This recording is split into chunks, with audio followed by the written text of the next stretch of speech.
গোপালগঞ্জ জেলার নাম পাল্টিয়ে শুধু নাম না, আমার মনে হয় জেলাকে 4টা আশপাশের জেলার ভেতরে ভাগ করে দিলেই ভালো হয়। বিশেষ করে নড়াইল, ফরিদপুর, এরপরে মাদারীপুর, বরিশাল, এই 4টা জেলার ভেতরে 4টা আসন আছে, 3টা আসন আছে। 3টা আসনকে 3 জেলায় ভাগ করে দিলেই তো এই জেলা শেষ হয়ে যায়। এই জেলা আমার মনে হয় মানচিত্রে না থাকাই ভালো, একটা অভিশপ্ত জেলা।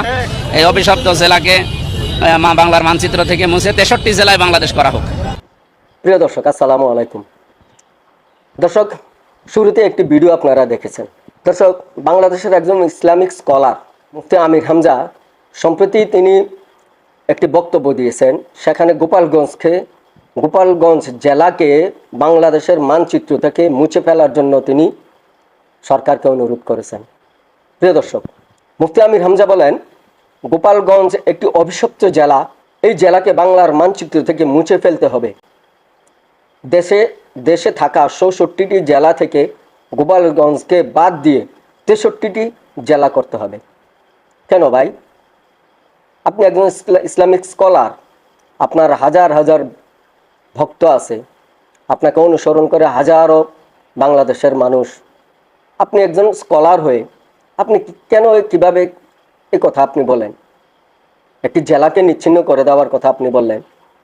আপনার এই কথাটা কতটুকু যুক্তিসঙ্গত সেটা সময় বলে দিবে। দর্শক, তিনি বলেন, আশেপাশে 4টি জেলা, বিশেষ করে নড়াইল, ফরিদপুর, মাদারীপুর এবং বরিশাল জেলায় অন্তর্ভুক্ত করতে হবে গোপালগঞ্জকে ভেঙে। গোপালগঞ্জে এনসিপির সমাবেশের হামলার প্রতিবাদে বৃহস্পতিবার 17 জুলাই সন্ধ্যায় কুষ্টিয়া জামাতে ইসলামের বিক্ষোভ মিছিল ও সমাবেশে এসব কথা বলেন মুফতি আমির হামজা। আরও বলেন, যাদের মাধ্যমে আমরা স্বাধীন হয়েছি তাদের উপর হামলা দেশের 18 কোটি মানুষের উপর হামলা। সুতরাং যারা এর সঙ্গে জড়িত তাদেরকে 24 ঘন্টার মধ্যে দৃষ্টান্তমূলক শাস্তি দিতে হবে। এরপরেও যদি শাস্তি না দেওয়া হয় তাহলে আমরা ধরে নেব প্রশাসনের দায়িত্বে যারা আছে তারা এর সঙ্গে জড়িত। প্রিয় দর্শক, মুফতি আমির হামজা নিশ্চয়ই একজন স্কলার। তার বিভিন্ন সভা সমাবেশের মাহফিলে, বিভিন্ন তাফসির মাহফিলে তার হাজারো ভক্তের উপস্থিতি লক্ষ্য করা যায়। তাকে হাজারো মানুষ, হাজারো ভক্ত অনুসরণ করে।